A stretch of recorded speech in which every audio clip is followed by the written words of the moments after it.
Good afternoon, everyone, and thanks for joining us. We are going to get started here. Let me just flip through the intro slides. So we are offering CEUs for this presentation. So please, we'll have a link at the end of the webinar, and please reach out and get those CEUs if you're seeking those. And so my name is Ian Blanding. I'm with the Building Energy Codes program here at the Department of Energy. We're really excited to bring back a monthly webinar series. So you may have participated in past webinar series. We've had the National Energy Codes Conference seminar series before, and that was on a kind of a bi-weekly basis. But now we're bringing back this series on a monthly cadence, and so hopefully we can talk through some of those timely topics. And this topic is certainly near and dear to our hearts, talking about resilience and how building codes really help improve and make communities more resilient. And so we've got a great set of speakers. But before we introduce those speakers, I want to highlight some of the upcoming topics that we'll discuss. And so this webinar series is the third Thursday of each month at 1 p.m. Eastern time. So mark that in your calendar. We have these 6 topics already on our website, which is at the bottom there, energycodes.gov. So certainly access that, register ahead of time. So we'll be talking about equity and workforce, ASHRAE 90.1 2022, talking about compliance and opportunities to improve compliance and better understand it. Existing buildings are obviously an important topic area, and with building performance standards, lots of opportunity there. And then, certainly rural communities and how we can help improve enforcement. And we're eager to hear from you all as well. So if you have ideas for topics, please send us an email. You'll have that at the end of the slide deck, and we're happy to incorporate some of those ideas moving forward. So for today, we'll have five speakers overall to talk about resilience. So we'll kick things off with Chris Perry, also with the Building Energy Codes program. He'll provide a little overview of what work the Building Energy Codes program has done over the years in terms of resilience and some of the ways we're looking at it. Brian Levite is with ICF, and he's going to talk about a community guide focused on community energy resilience planning. And so that'll be a really interesting and useful guide that we can direct you to. And then we have Krystal, Laymon, and John Ingargiola from FEMA to talk about the National Initiative to Advance Building Codes. And then kind of cleaning things up is Ellen Franconi with PNNL, and she will talk about a recent study that DOE funded focused on enhancing resilience in buildings through energy efficiency. And so the slide decks will be available on the website, and so please check that out. So without further ado, I'll turn things over to Chris. Great, thank you, Ian. Give me a quick second to request control here so I can move the slides on my own. All right, so I think I have control. So, all right, well, welcome everybody. So like Ian mentioned, I am Chris Perry. I'm an engineer in the Building Energy Codes program here at DOE. So I'm basically just a warm up here for our great presenters. I'm going to give a little bit of background from the DOE perspective. I'll talk about some DOE resources that we have available for you all on resilience, and then I'll also talk about some new energy code funding opportunities, and I'll highlight a couple projects that are related to resilience that we're really excited about. So this is who we are. So our Building Energy Codes program here, which is part of the Building Technologies Office, or BTO, at DOE. So we support energy code development, adoption, implementation, and enforcement processes. So we do this by participating in industry processes. We sit on code development committees. We help determine whenever a new code comes out, does that code save energy? If so, how much energy and emissions does it save? And a lot of what we do is providing technical assistance to states and jurisdictions for help, adopting and implementing and complying with the new code. And that's an especially big focus now with all of the funding that we have to go towards that. So this is the why are we doing this? Why is this important slide? And so over the past 2 decades, the U.S. has experienced 265 weather and climate disaster events that exceed $1 billion in damages. I should have cited this, but so you all know, this is from NOAA, the National Oceanic and Atmospheric Administration, and we cite this in the report that Ellen is going to be presenting on at the end of the presentation. So why is this so important? I mean, severe weather events are growing in frequency and severity. They destroy homes and buildings and threaten the safety of people in them. So what we're here to talk about today is how building codes can help fortify buildings during those severe weather events and during extended power outages. A lot of people, when they think about building codes, think about structural resilience. It's extremely important. We have presenters here from FEMA that can speak to that. At DOE, what we're focusing on right now is energy resilience, which is closely related.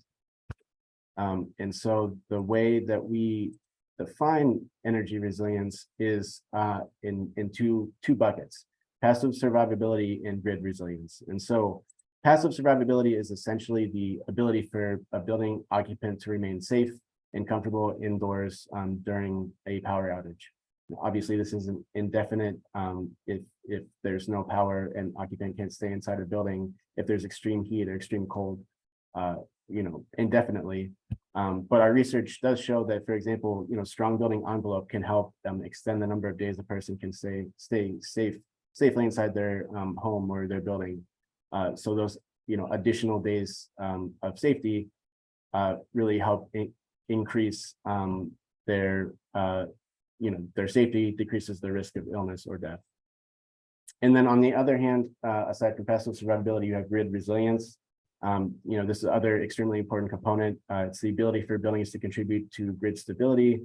This is usually through grid connected and grid interactive devices and equipment to ensure that homes and buildings do not lose power because of strain on the grid.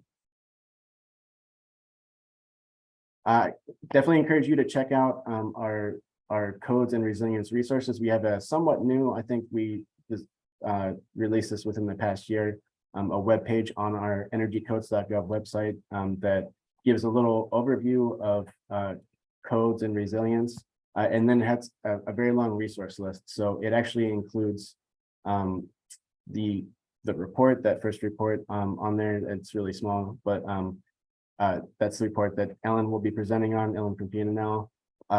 We also have the community guide from Brian from ICF that Brian will be presenting on, and we have a number of other external resources, links to some of the great work FEMA has done and things like that. And so this is a graphic that we show on nearly every one of our presentations that shows how energy codes have improved over time, and how if you adopt a more recent code, you can save a lot of energy over previous versions.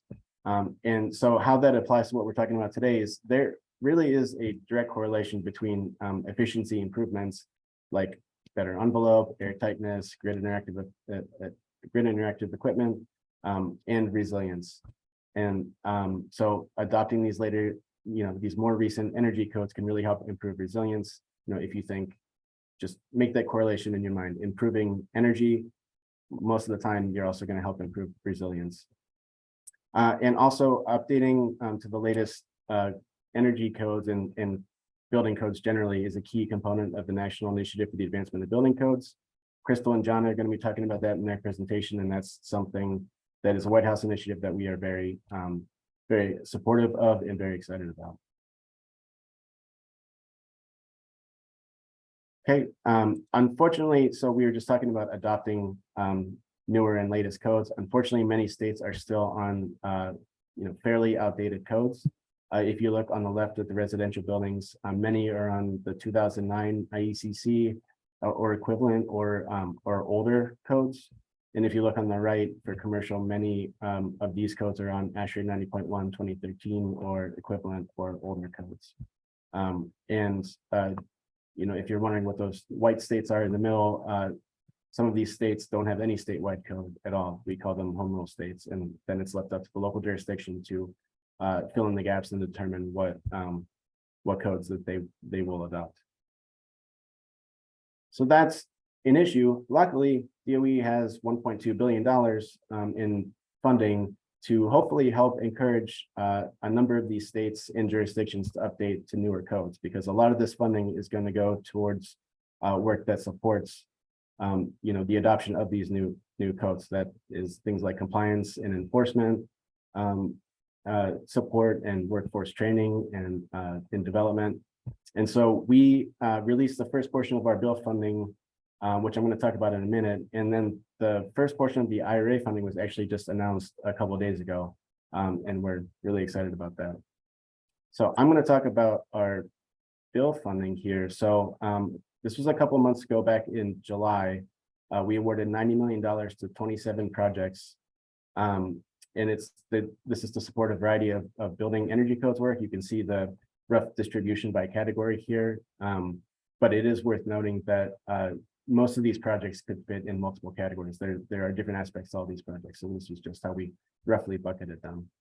I wanted to highlight a couple here that have a particularly strong resilience focus to kind of get you all started thinking about the types of projects that can help improve resilience as it relates to building energy codes. So the first that we wanted to highlight was the Resilient Southwest Regional Building Code Collaborative. So this is a project that's being led by the New Buildings Institute, and it seeks to expand resilient building practices throughout the Southwest region. We know this is important because the Southwest is particularly susceptible to severe weather events like heat waves. Really looking forward to working with the project team on this one. And the next one is the Climate Resilient Energy Codes for Multifamily Affordable Housing. So this project is being led by Clean Energy Group, and it's seeking to develop a new multifamily affordable housing code that's really centered around resilience. And this is crucial because climate change disproportionately impacts vulnerable and low-income populations. So this one gets at two things that we really care about, which is resilience and equity. And so we're really excited to work on not just these two projects, but on all the projects. There are resilience aspects to some of the other 27 that we showed. And so yeah, that's enough of an intro from me. Really looking forward to hearing from our other presenters on resilience. Great, thanks, Chris. And before we kick things over to Brian, we do have a couple polls that I want to launch here to give our speakers a sense of who's in the audience. And so I'm going to launch those polls. If you can answer those, that would be great. So just in general, kind of where do you reside in the world, live and work, or at least in the US here?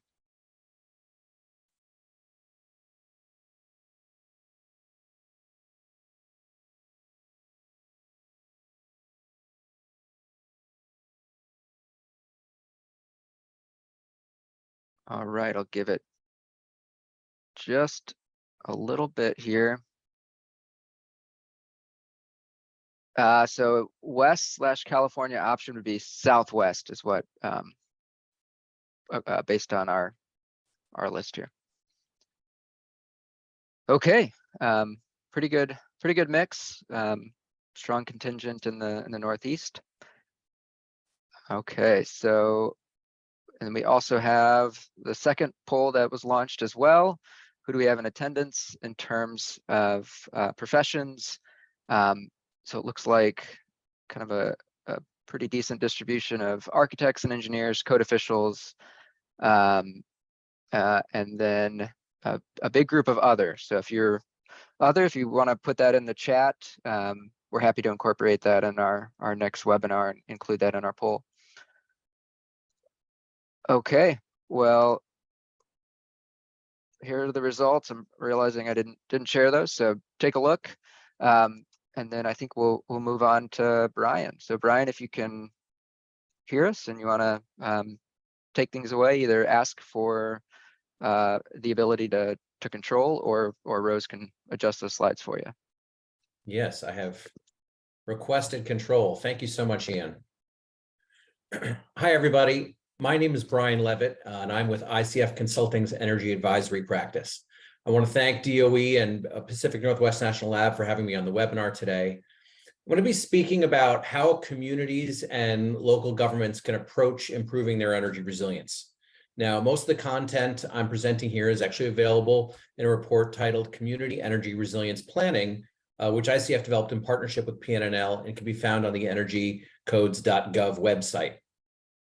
In order to design the right building codes to address energy resilience, you need to understand the building-related outcomes that you're targeting.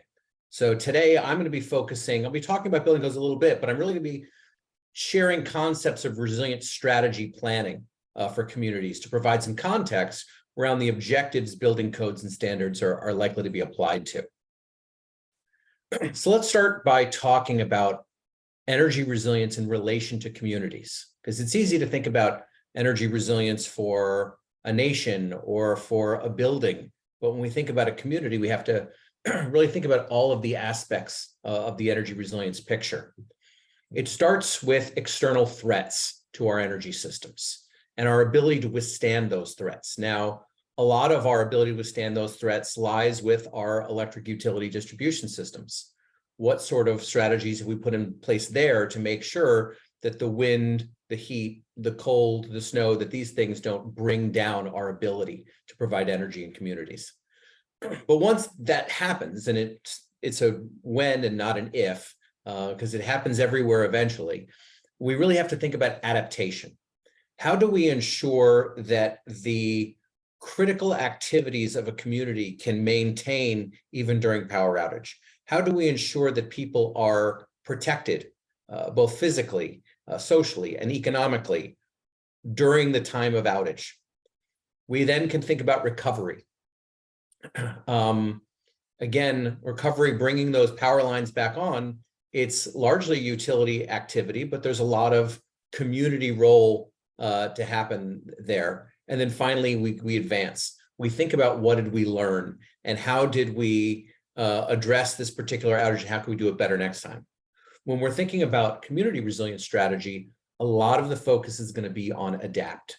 It's going to be on how do we deal with the challenges of not having energy for an extended period of time. So I want to talk about just a couple of terms of art here. You'll see the term EPO throughout this presentation. Here we're talking about extended power outage. Now that can have a lot of definitions for different utilities.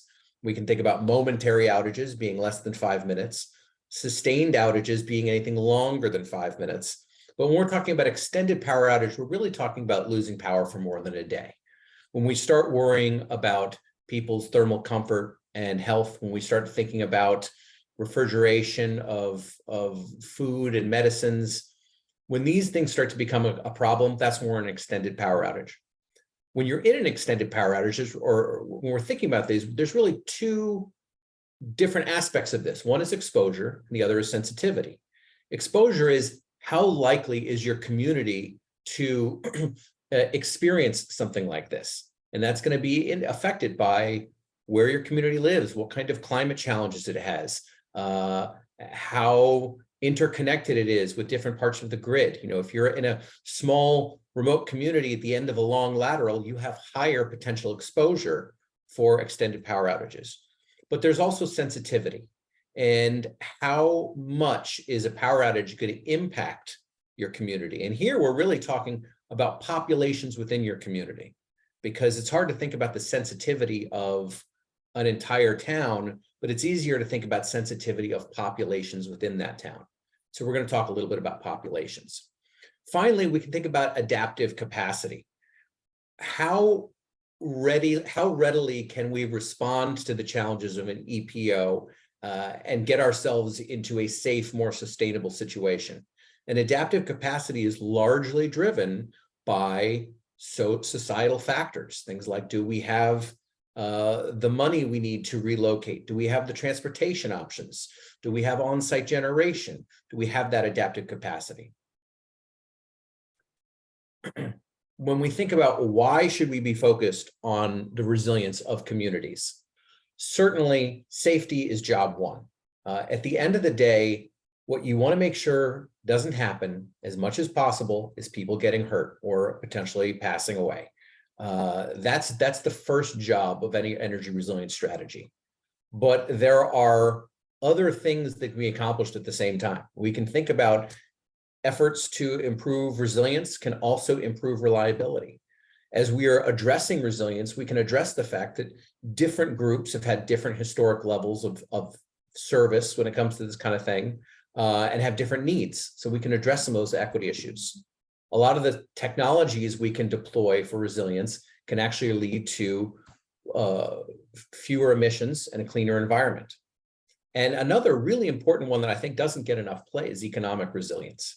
Because when you think about the impact of outage on your house, let's say, you go, well, I couldn't attend my meeting, or maybe my kids couldn't attend school, and that's a problem. But a bigger problem for the community might be, well, the grocery store went down and they lost all of their refrigerated and frozen goods. And those grocery stores operate on pretty thin margins. So you might have lost that grocery store for good or for many months. Similarly, with industrial businesses in your town, the operations they have, even temporary outages can cause lasting problems, but sustained outages can put them very much behind schedule. So we have to think about the economic resilience after we've thought about some of those other things. So I told you I was going to talk about populations and communities, because when you are developing building codes to address resilience, it has to be driven by the needs of that community, and different communities have different needs. So let's talk about what kinds of communities are at greater risk. Really, here we're talking about what is the climate impact that you are most concerned about. We have other potential impacts that we can think about for energy resilience, such as cybersecurity and infrastructure investment. But the thing that is going to be most regionalized and localized is climate impact. So there are communities that are very concerned about hurricanes, and they're going to have certain kinds of approaches. Certainly building codes that think about the physical infrastructure of the buildings, and the ability to withstand that is going to be a major energy resilience solution.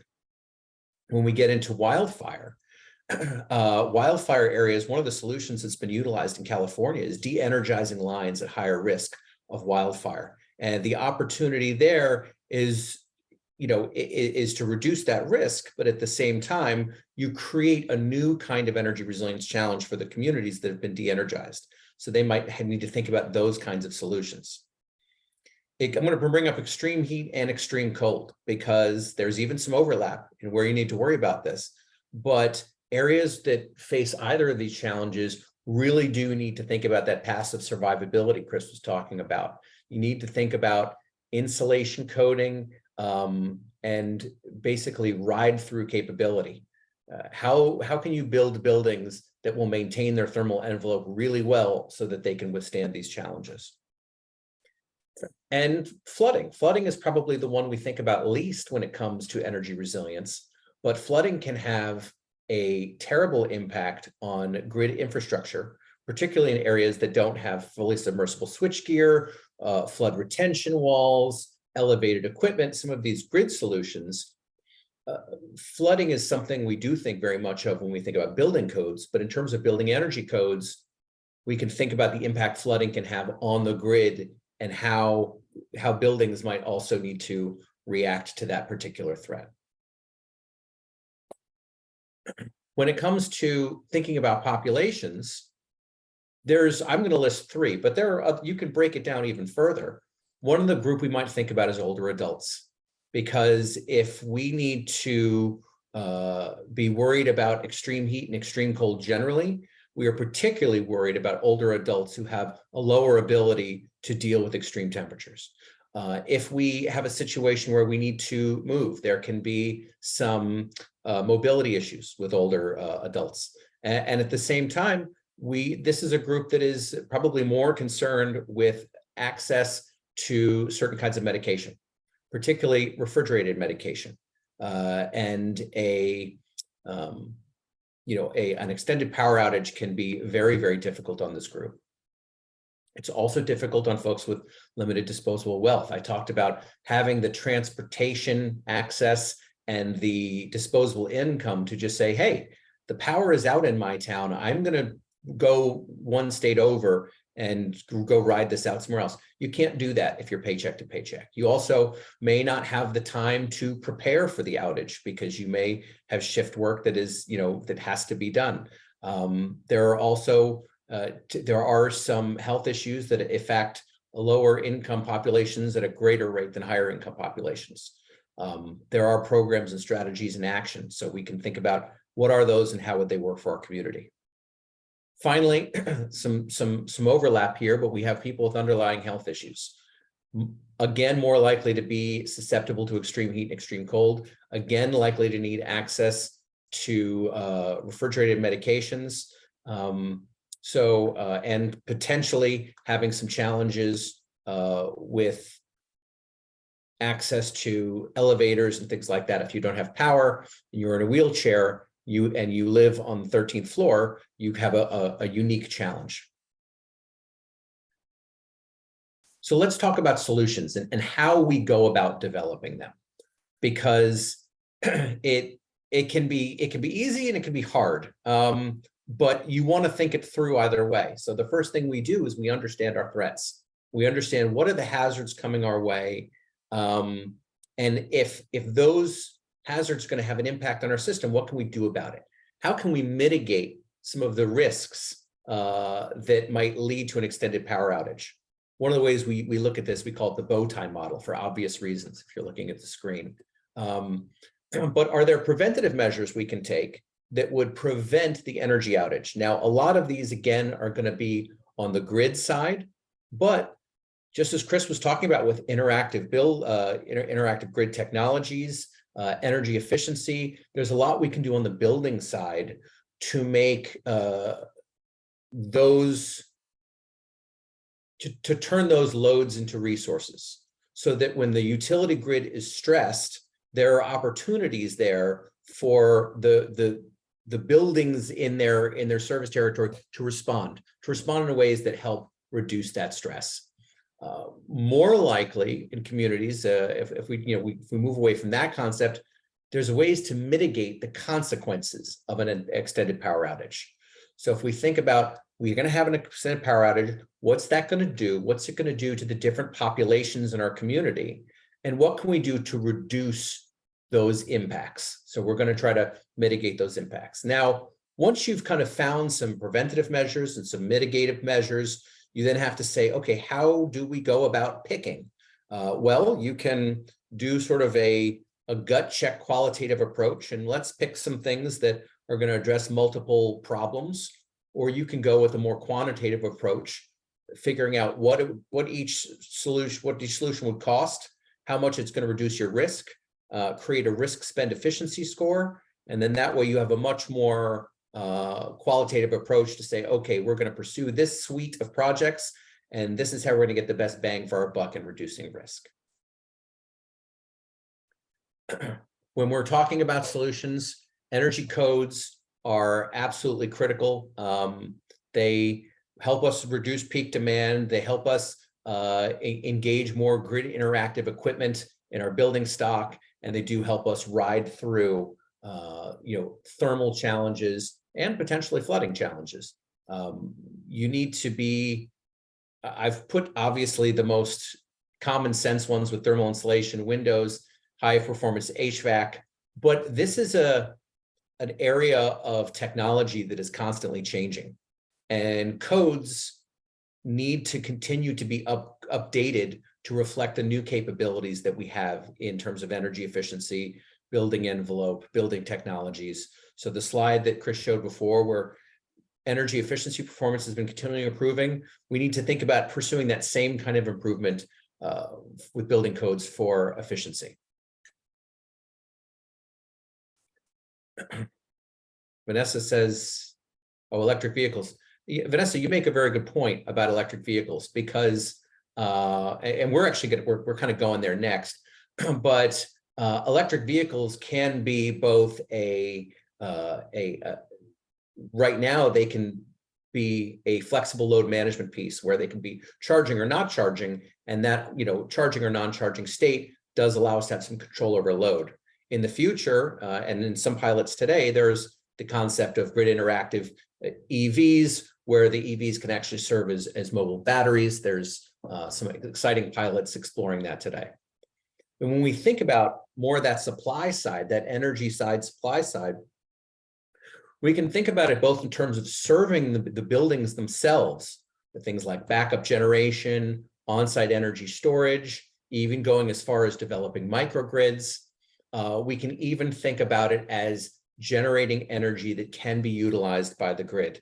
So if we have, particularly if we have capabilities that can be ramped up and down, as we might have with energy storage or a CHP system, that can react with the grid in ways that are really supportive of resilience and reliability.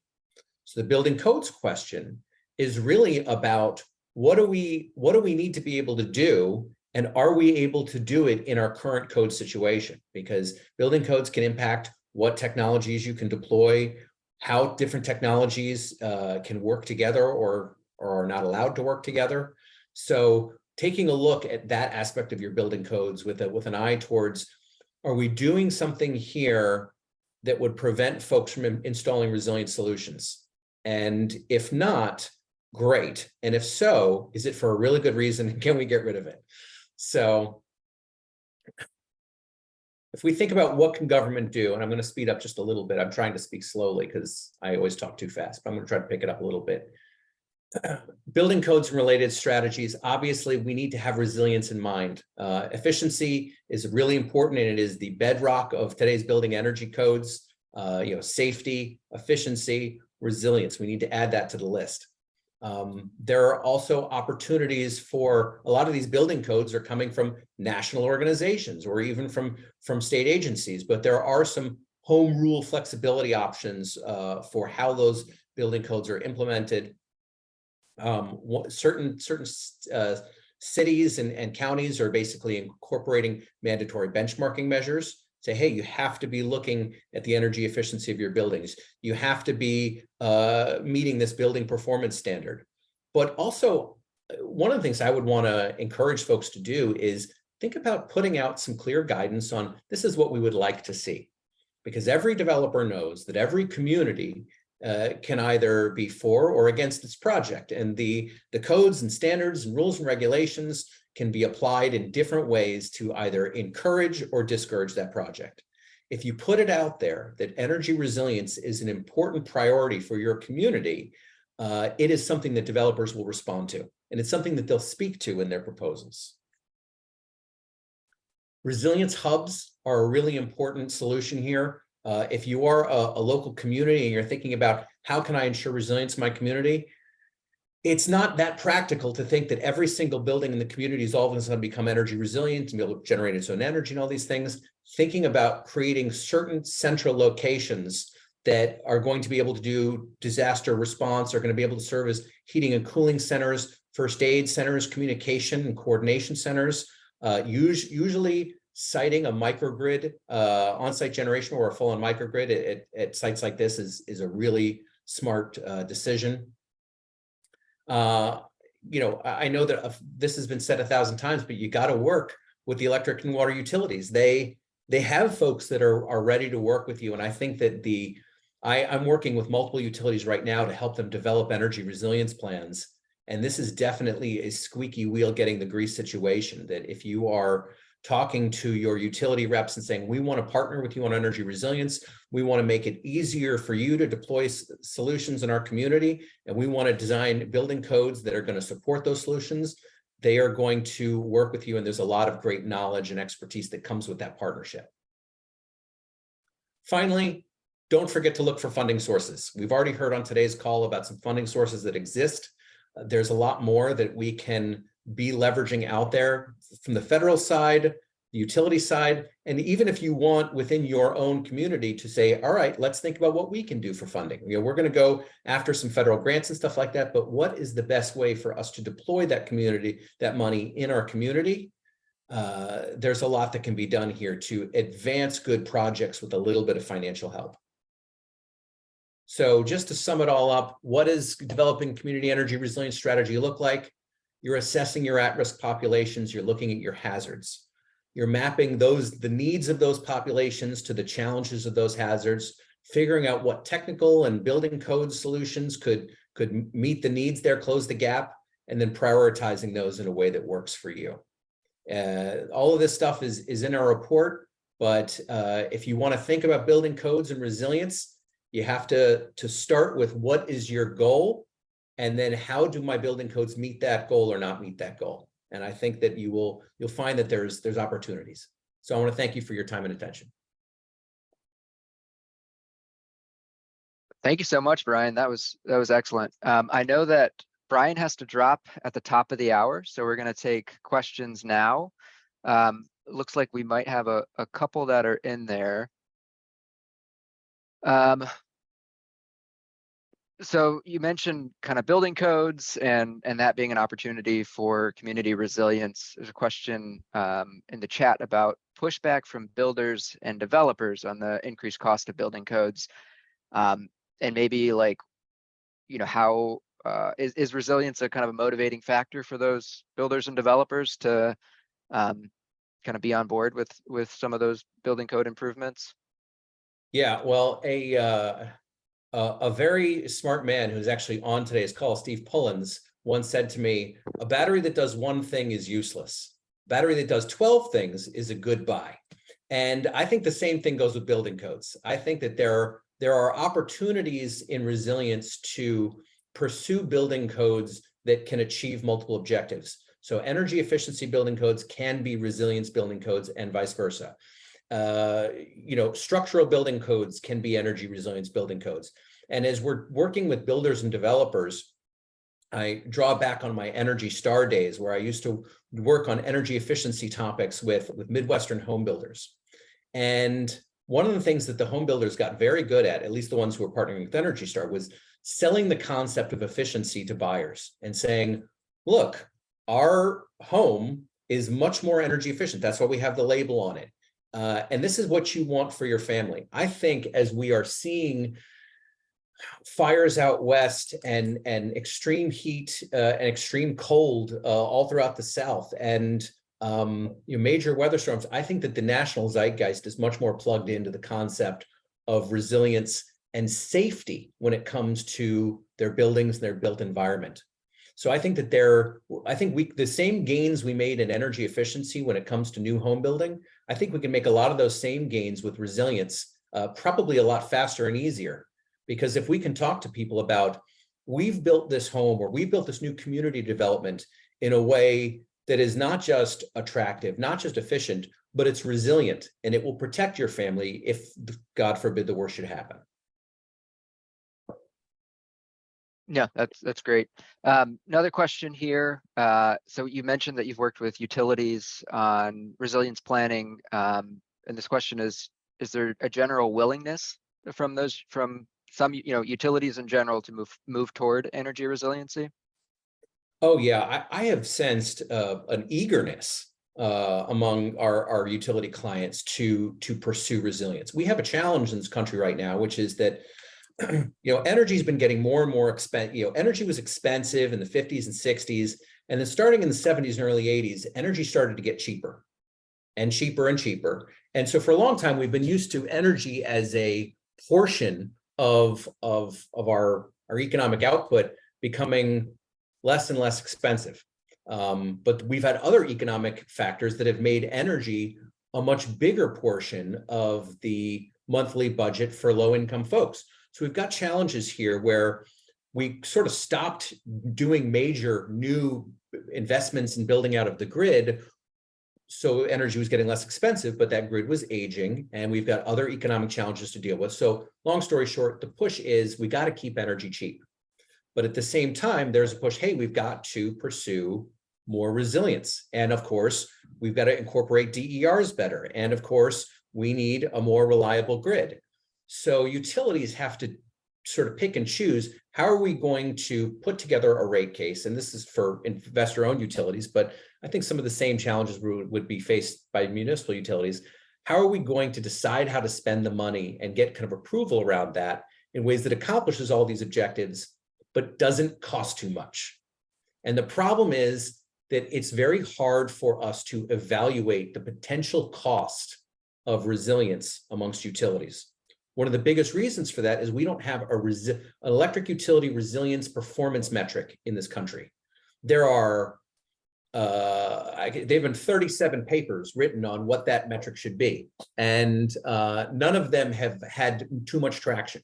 I'm working on a project for the New York State Energy Research Development Agency right now to develop such a metric.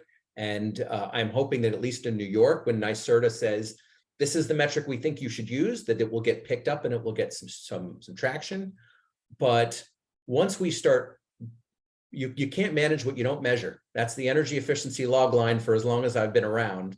And the same thing is with resilience. If we don't start measuring resilience and the impact on it and understanding how it affects us economically, we'll never be willing to spend the money to really invest on the utility side and on the builder side. Yeah. So we've got a couple other questions that are coming in. I want to be mindful of time because we do have some other speakers. But one other question that we'll ask related to utilities, are there examples of utilities and communities, communities that those utilities serve, kind of working collaboratively to improve grid resilience and just overall community resilience? Yeah, there's examples. I'm from New York, so I was using New York examples, and I'm not going to do that this time. I see Richard Buzzard is in South Carolina, so I'm going to use the South Carolina example. Talk about Duke Energy. Duke Energy is actively participating in resilience planning efforts with their local communities. They've got a whole team that engages with counterparts in local community governments. They host 2 storm schools a year where they invite those community leaders to come partner with them and learn about, here's how we deal with major storms, here's our response, here's what you can do to help us and get power back up in your communities. They have, the Duke Energy Foundation provides hundreds of thousands of dollars of grants. It's probably millions, and I don't know the number, of grants every year focused on resilience, supporting resilience investments in communities, not on the grid, but on the community side. So there are utilities out there today who are actively taking a partnership role. Okay, well, thank you so much for the time, Brian. I know there's a couple other questions in here. I will email those to you if you'd like and want to respond to them. That'd be good. But otherwise, yeah, thanks again for the time. Okay, so we are moving on to our next panelist or set of panelists here. So we have Krystal Laymon and John Ingargiola from FEMA. So if you guys want to take it away, and Rose, I think you're gonna adjust or manage the slide deck for this one. I will. Okay, thanks. Hi, folks, and happy to be with you. My name is Krystal Laymon. I'm a senior advisor for resilience at FEMA. And I am joined today by my colleague, John Ingargiola. John, do you want to go ahead and introduce yourself? Hi, folks. John Ingargiola, lead physical scientist at FEMA in resilience. Happy to be here. Great. And we're both here for one particular reason, which is building codes, right? And what's great is that Department of Energy really started us off in showcasing a lot of what the meaning of building codes is in terms when it comes to resilience. And that next slide that I have kind of touches on a little bit of that as well. And I think if you want, yes, thank you. So, I mean, we could rehash this over and over again, but here at FEMA, we do heavily recognize that building codes not only saves lives, but it also helps financially. We've seen internationally when it comes to lax building codes, what can happen. And here in our nation, we've been actually very astute in being able to implement the most modern building codes that we can find. So it's been our mantra for FEMA to really look into this pretty heavily. This administration has been forefront in the building code space, and we're really happy to share some of the great information and progress that we've been able to make to date. Next slide. So building codes, of course, really important. We've seen study after study that showcases that when you invest $1 into building codes, you actually have a return of $11. But not only financially, we've also been able to see that practically as well. I've been talking with the administrator, and she said one item to me that really struck is, we talk about the billion-dollar disasters, but also we've been able to see what's happening on the ground. And what does that look like? That's looking like wildfires in the tropics, and hurricanes in the deserts. It's quite unusual, and we're really trying to make strides to make this not only a more resilient nation, but also a more prosperous nation as well. And we also have been putting our money where our mouth is. If you wouldn't mind going to the next slide. Not only have we started this pretty large initiative that we'll talk about today, we've also been seeing strides internally.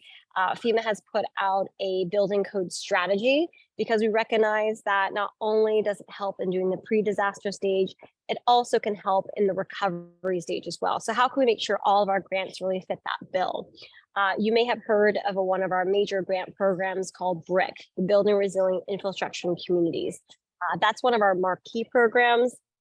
It's fairly new, only about 3 years old, still a toddler. And what we've been seeing with that program is it's consistently oversubscribed. One component of that program is building codes, because we recognize that building codes is an essential piece of not only building back better, but also building much stronger and sustainable infrastructure.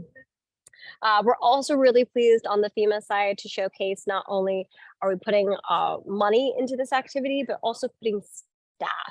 We've been working across the board. FEMA has 10 regional areas where we have a regional administrator that works with the states in that area and also the local communities. We've been working with them to include a building code staffer, and that building code specialist will help not only the region work with the states, but also help kind of communicate information on challenges and progress to headquarters out here in DC. So not only has FEMA been doing a lot of action in this space, we also recognize our leading and our capacity to work with other agencies. And that is really the origins of what we call NIABC. That is the National Initiative to Advance Building Codes. This is an initiative that was launched last year, and I was fortunate enough to be one of the coordinators when I was working at the White House to launch and establish this initiative. So it's a very important initiative, not only to me personally, but also to the folks at FEMA and the folks in our agency as well. When we were first looking at this initiative, we recognized that with all of the funding coming through, not just from the bipartisan infrastructure law, but also the Inflation Reduction Act, there needed to be a consistent and uniform approach to building codes. So we sent out a charge from the White House to FEMA that said, listen, FEMA, you are a huge leader in this space. Not only that, you're a great and efficient coordinator. We are asking you to lead and work with the other agencies to help implement stronger building codes for federally funded activity, especially with all of this funding moving around through agencies to states to local governments. We were able to get FEMA to not only establish a working group within their entity, but also work across the aisle with other agencies to really implement this. And there's a couple of goals that come into this initiative. The first is, we need to know what we don't know, which is a landscape analysis of which programs can be identified as helping enforce the strongest and most modern building codes.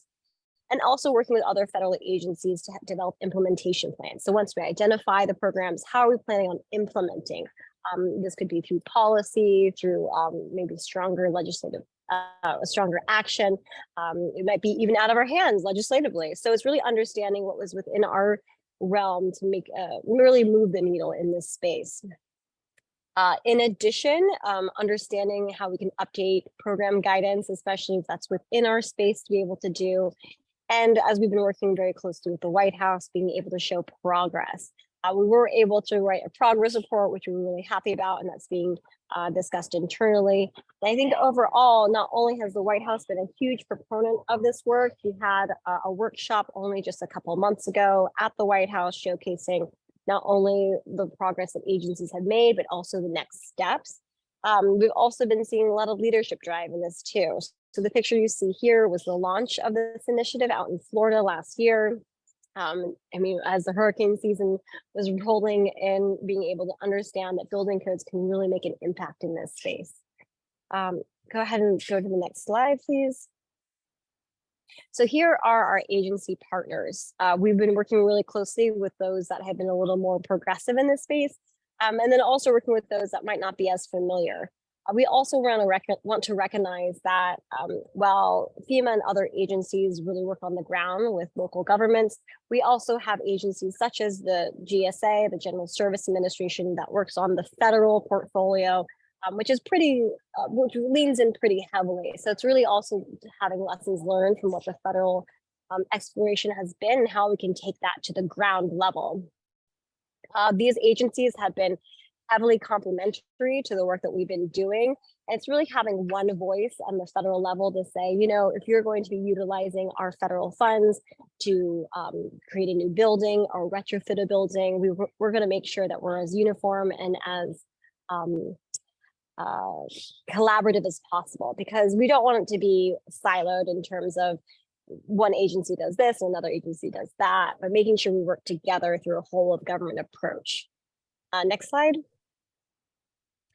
Some of our key priorities are listed here, and I'm going to be handing it off to my colleague and expert in this space, who also is leading a huge component of the National Initiative to Advance Building Codes, John Ingargiola.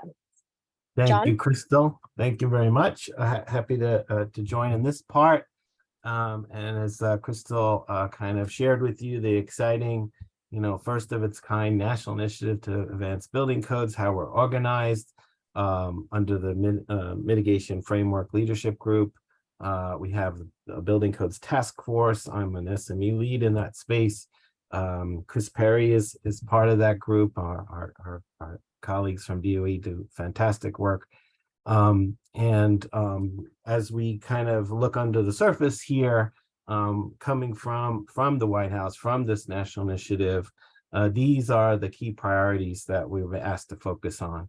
And you can see in, some of the details under which, but modernized building codes, as we heard from the two presenters prior, it's like, how do these codes become resilient? Doesn't happen on their own, right?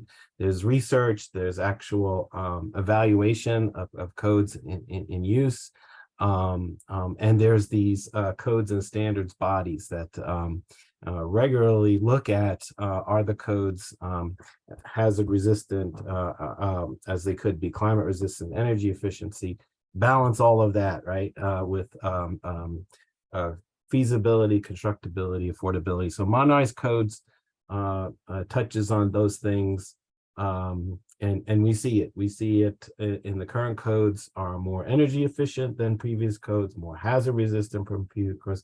So we learned through that process, and the benefits are clear as Krystal and the others have shared. So bringing that effort, bringing that to communities to support them.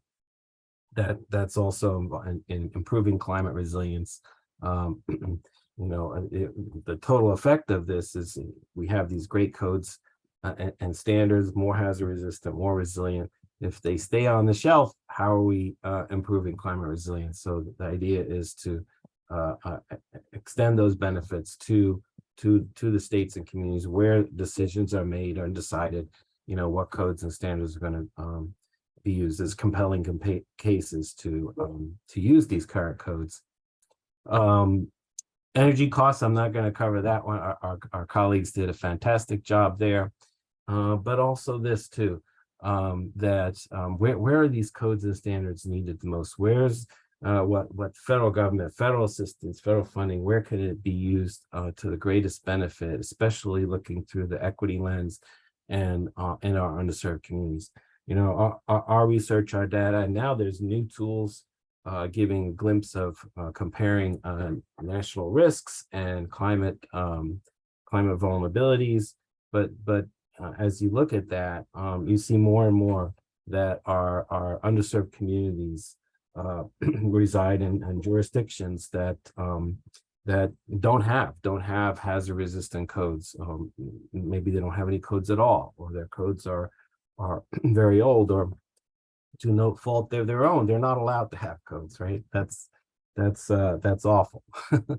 And then through this process, so trying to focus where we can deliver assistance, and our federal partners are doing that. With FEMA recently announced the designation of community disaster resilience zones And that's an effort to bring those needed resources to those areas. All of this involves a lot of construction activity, right? There's billions and billions of dollars that we're hearing about investment from the administration. Well, with all of that, the workforce is important, and good paying jobs is important through that process. So one of our partners here in the National Initiative is the Department of Labor. And so we're learning from them about a workforce initiative, good jobs initiatives, memorandums of understanding and different efforts to help through our federal partnership and through the communities they serve, that better paying jobs are going to be accompanying all of these investments. Next slide. I want to mention also in the slide with the logos that the number of agencies in collaboration is growing, and the most recent one was not included there, is the Federal Housing Finance Agency. And so that's a big player in this space. And housing, as we know, is a really critical aspect to this. I think the data from the U.S. Census kind of shares that it's been pretty consistent. Seasonally adjusted average annual housing starts is in the 1.5 million range. And so, where are these homes being built? If they're in these areas that are vulnerable to hazards or extreme energy or considerations like that, are they taking advantage of these latest hazard and energy efficient codes? So across those priorities, the administration, the White House, this initiative expects certain things, and Krystal was alluding to that. But first is this landscape. We showed 15 federal agencies. Well, we collected lots of data, and I was even surprised at this. But there's about 122 programs that fund construction, that finance construction, and/or fund technical assistance, and that's just from the 8 major agencies in this space. That's a lot of programs. And then when you start to add up, well, what kind of impact does this have or continue or potential have to have? That's $100 billion plus annually available to fund construction. And then how about financing? $500 billion plus available to finance construction. So you start to see, the potential impact, but also in the landscape, what's our starting point? What's our baseline? We have all those programs and all those funding. How many of those programs are aligning with these modern hazard resistant energy efficiency codes? There, the data is not as great, but that's why this initiative is there to improve. But really, it's less than 10%. It's even less than 5% of those programs that you can associate with the use of a modern hazard resistant energy efficient codes or above code resilience and energy efficiency codes and standards. So I know we can do better. We have our baseline. So that's one of the things that that we're focused on, and that each agency through their programs, through their authorities, through their policies, is endeavoring to make this alignment happen. And this is expressed through implementation plans for each of those major federal agencies, and then to see how that's progressed. As Krystal said, we do publish progress reports. The first one is mentioned here, and it can be found on the Mitigation Framework Leadership Group website, as well as an infographic that lays out some of those statistics that I just shared with you. Okay, so get that baseline, review the funding, align it with the modern codes. Okay, And then go further with incentives and support to communities. Codes are expensive, right? Codes require some technical assistance and some knowledge. Codes require resources and equipment and qualified personnel and agreements and efficient practices. It's amazing progress since I was a building official before coming to FEMA many years ago, how the technology, electronic permitting, virtual inspections, all of these things are making the operation of building codes more effective, more efficient. There's one example of a community that got a brick grant, as Krystal mentioned, and also a grant during the pandemic where they got money to operate virtually, electronically, electronic permitting, virtual, and their brick grant was able to do an analysis to strengthen their codes and provide training on the new code. So leveraging all of these funding pots is we're starting to see examples of that. Next slide. Where are we going next? We have the progress report. We have the baseline. We're going to look at performance measures. We're going to look at where, developing the expertise that we need across the agencies to advance codes and standards. We want to give more focus to underserved communities, equity, environmental justice, continue to work with Department of Labor to advance workforce development, the process, and then tell people about it like we're here telling you. And if this gives you an idea where you have communities and stakeholders to share and you want our assistance, let us know. We have a lot of material for that. Next slide. This is kind of just a timeline in the process. This initiative started last year. It's continuing this year. Where we want to end up is, seeing we want to see that alignment happen. We want to see that percentage of programs using these modern codes grow. So as that process happens in the government wheels of progress sometimes are slow, whether it's policy or rulemaking or regulation, but that's where we're headed. And each year we'll have a progress report to show our progress. Next slide. So I would say to wrap it up here, it's a great presentations, great speakers here, lots to think about. But I would just ask you, and this was asked too, it's like how are your codes resilient ready? And each and every one of us lives someplace or works someplace, and we could be part of the solution. And that first starts with, do I know what code I have, or how strong is my code? So FEMA collaborated with the Federal Alliance of Safe Homes. If you go to inspecttoprotect.org, it's going to tell you how strong your building code is. You type in information, and that's a good starting point. One of the things is also, it was mentioned, the rising toll of disasters, increased frequency and severity. It's all in the headlines, right? And the effects of that: rising insurance costs of climate change, home insurers cut natural disasters from policies. This is terrible.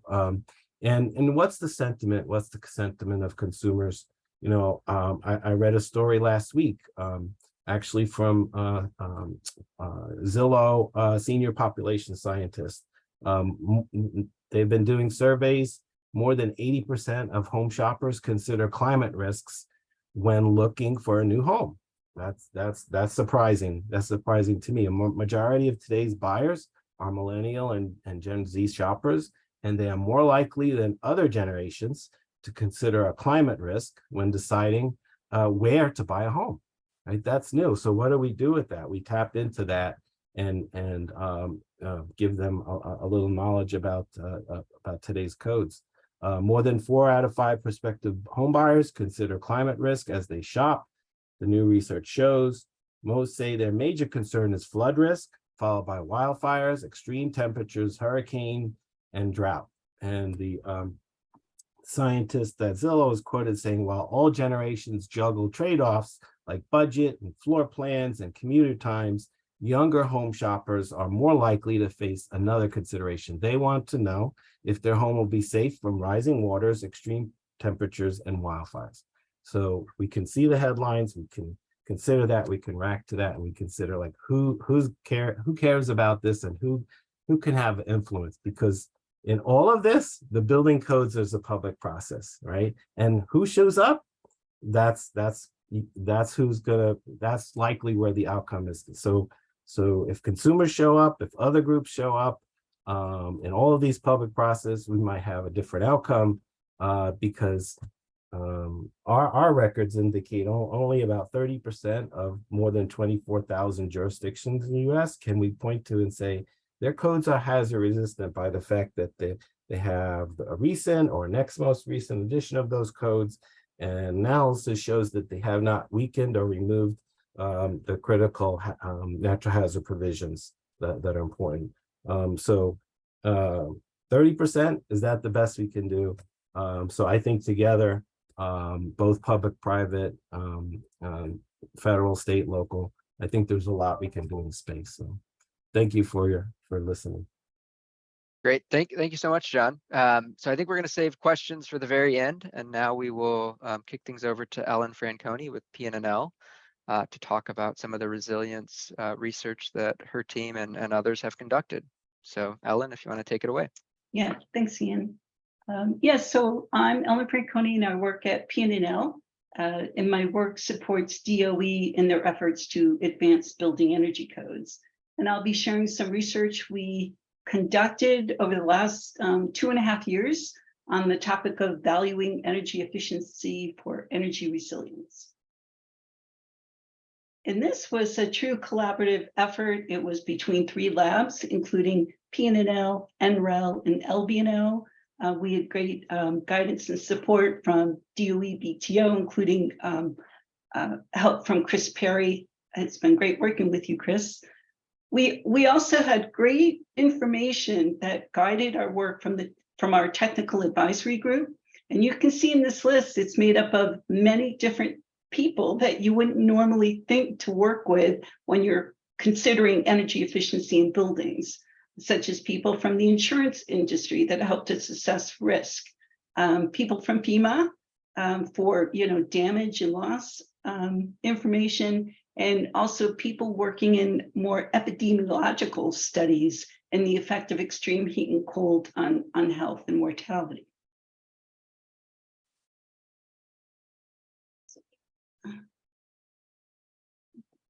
Okay, so the purpose of our work was to expand energy efficiency cost effectiveness assessments to include resilience considerations.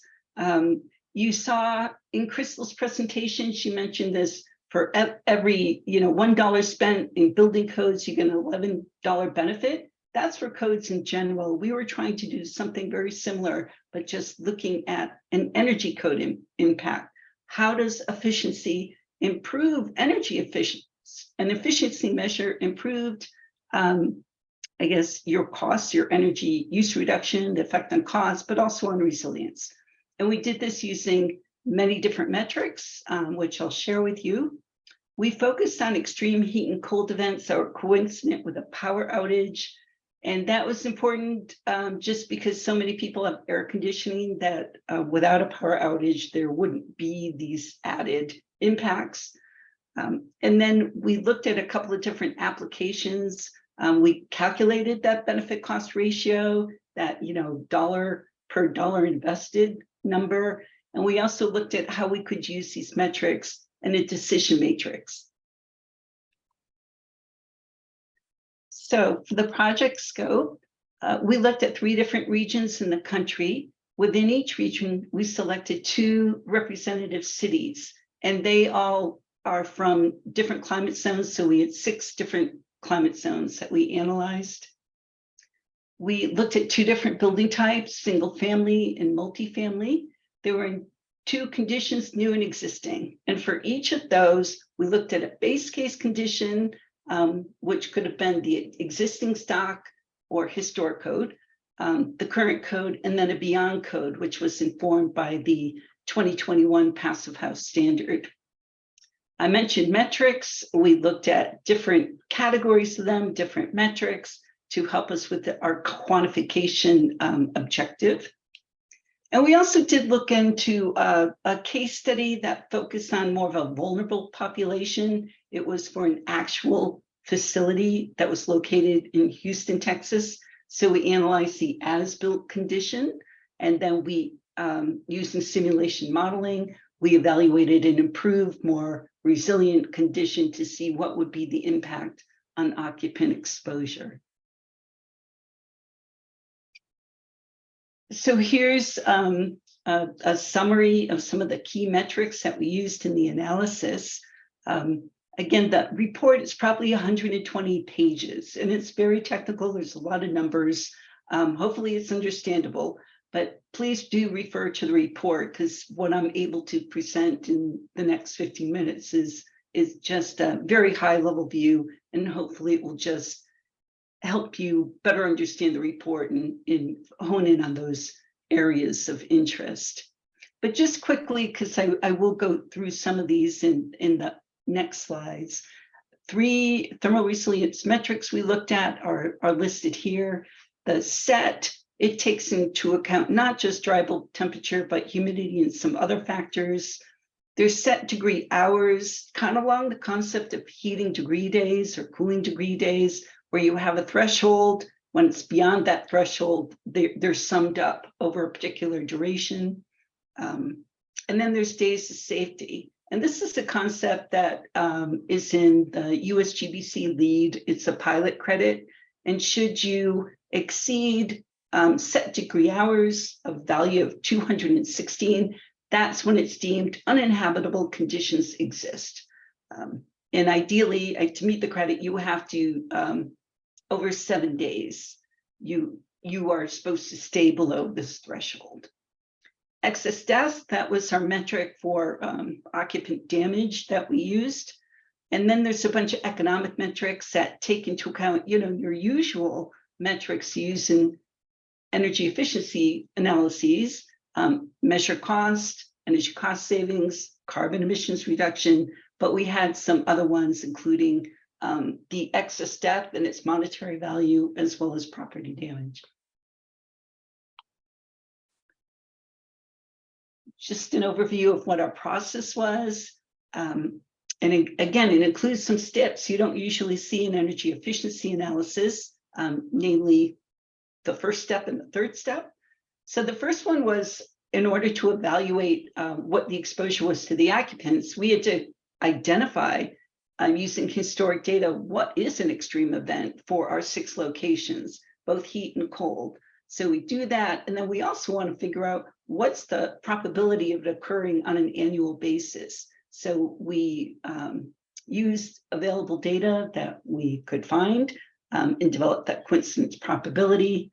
The exposure analysis, we used our building simulation modeling of these different conditions of the buildings, new and existing, the base case, the current code case, and the improved code case.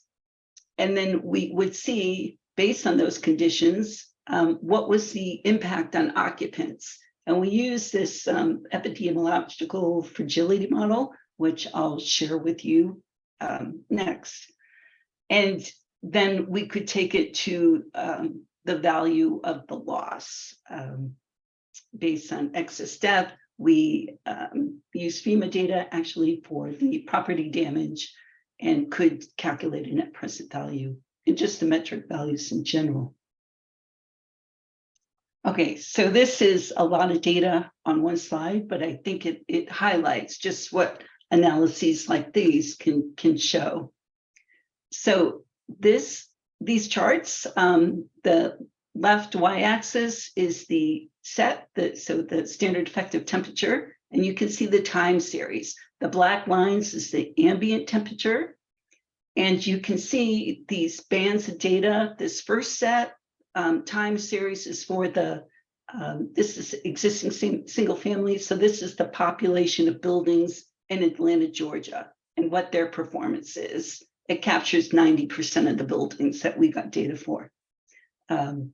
And then we move over to the current code case. If we improve those, the current code, you see how the fluctuations are dampened and the general curve shifts down. And lastly, for the beyond code, the FIAS informed, you see that band going further down and less fluctuations.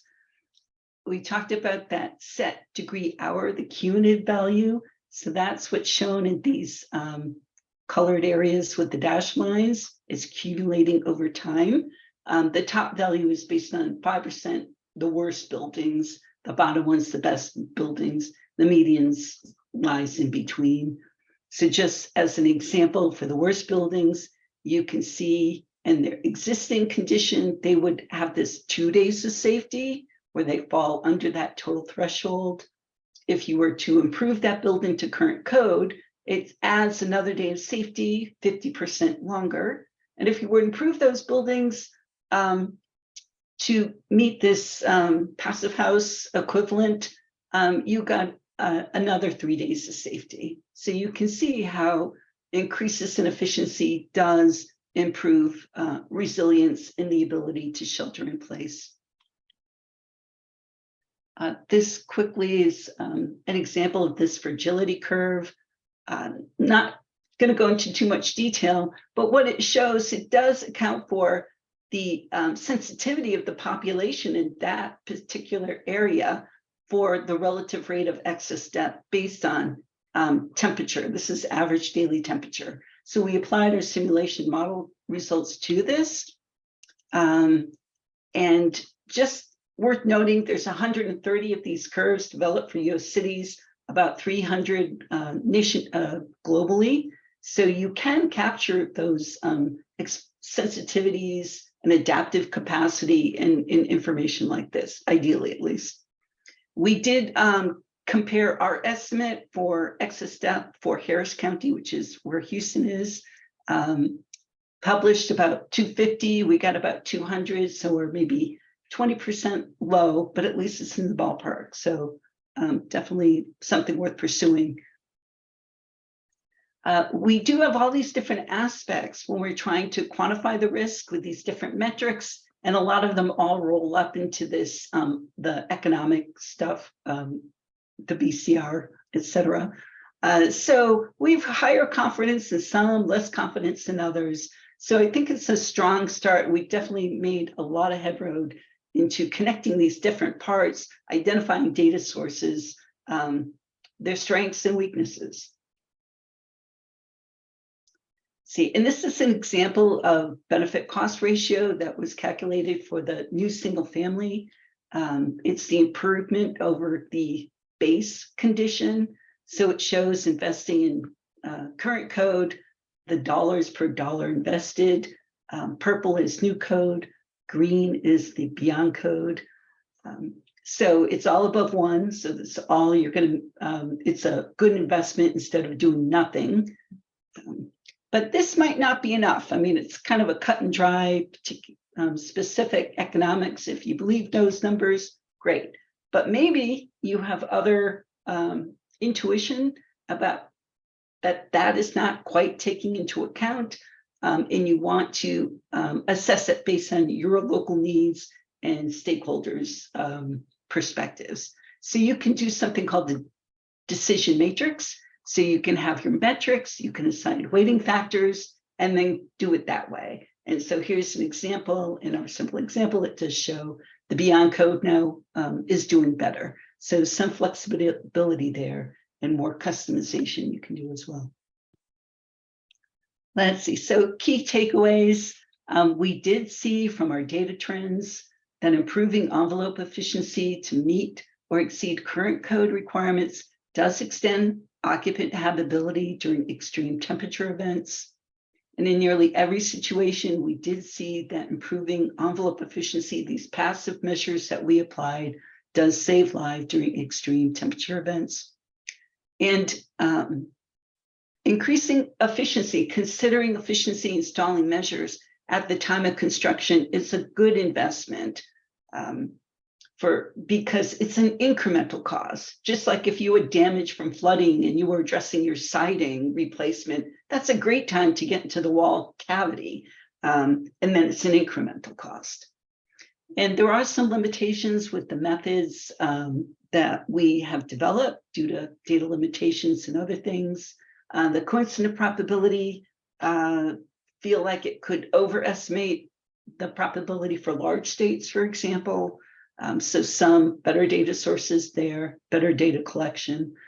The Gasparini, it was unclear like what length of time we should apply it for. Property damage, it did appear that the NRI data underestimated it. And also we did use historical weather data, and certainly if we were using future, we'd probably see more impact. Okay, so that's it in a very condensed form. As Chris shared with you earlier, this is the website link for the Energy Codes website where you find this report. I did want to slip in one bonus slide, which is not in your slide deck because it's quite preliminary, hot off the press. But I did want to show you what we're working on. And this is like, how do we demonstrate to people that adopting current code is valuable, or adopting a stretch code in terms of resilience? So that curve that Chris showed you early on, the step graph. So this red dashed line, it shows residential code over time. Ignore these labels, I got them wrong. But what's down in the bottom shows the progression of code. We use this index, which is the right, it's 0 to 1. It's the National Energy Use Index. So it's improvement. Now what's below was we took our 6 locations and we also modeled them in the code, different code cycles, plus this one down here, it's not that one, it's the FIAS case. So you start to see that, wow, if we were to include some sort of resilience metric, like set degree hours, alongside our more typical one that's based on site energy use, we start to see, there's a story there. And clearly improving efficiency, reducing energy use is coincident with improving resilience in buildings. So more to come on that. Great. Well, thank you so much, Ellen. Yeah, you really did pack a lot into that presentation, and we have a bunch of questions here. And so let's see what we'll start with. So we'll start with one for you, Ellen. So question is, this person lives in Virginia and they'd like to utilize some of the data in the resilience report you just presented. What kind of segment of data would be most applicable to them if they were to try to relate it to what's happening in their community, or what could happen in their community? Yeah, let's see.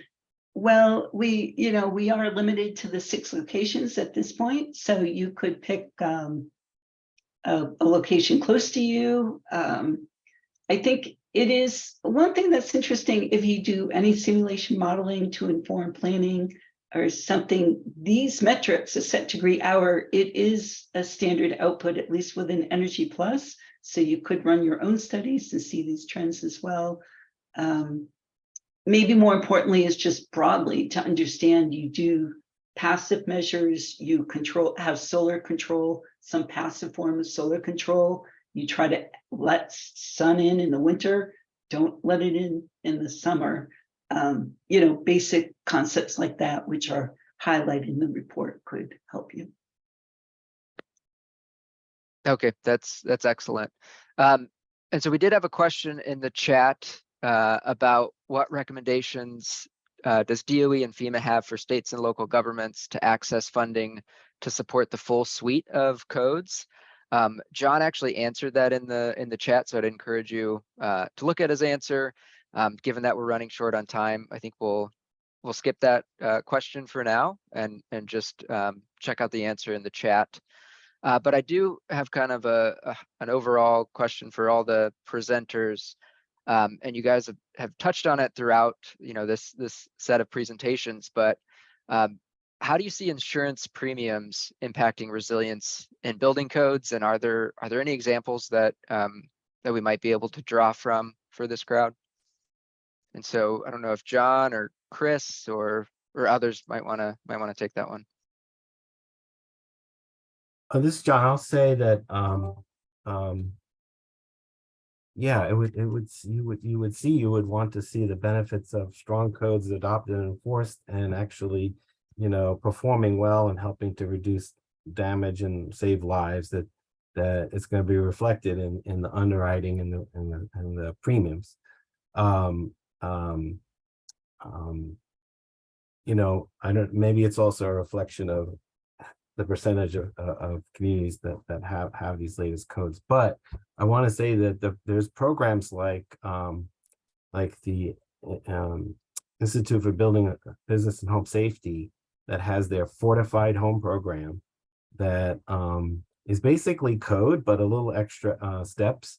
And then there's a verification process that every time that home is built, or even some retrofits, and it goes through an evaluation and it's certified, so to speak. Well, that home will receive a premium discount than it was before. So IBHS Fortified Home Program, I think it's now in 30 states. I think they have reached their 50,000th home designated as fortified. So I'm excited to see programs like that have a direct impact on the cost of insurance. Ian. And I know we're at time, Ian. All I had to add on to that is a quick anecdotal example. Insurance premiums, not really my area of focus, but I do know that recently Louisiana updated to the 2021 IECC, which was huge. It was we were all very excited about that, and I know that there was a lot of home builder support and involvement in that process. And I think at least part of the reason is because you had insurance companies pulling out of Louisiana saying, this is too big of a risk. We're not going to provide insurance, because of the, the risk to us. And, updating building codes, energy codes, and the entire suite of codes helped, help bring them back. So really, really cool example, I think. Great. Ellen, anything to add there?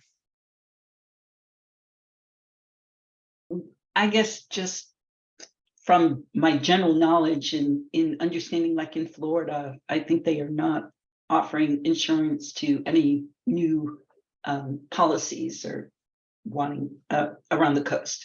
So I think it can happen that you might not even be able to get insured. Mm-hmm.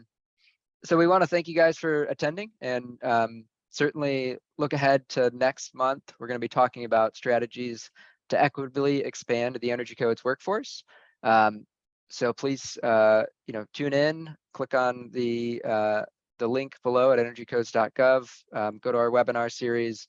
You'll find a recording to this webinar as well as the presentations.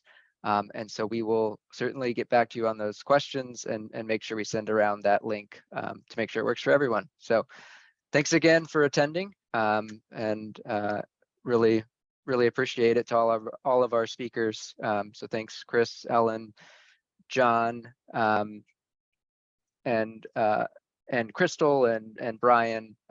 Really, really important information. So thanks so much.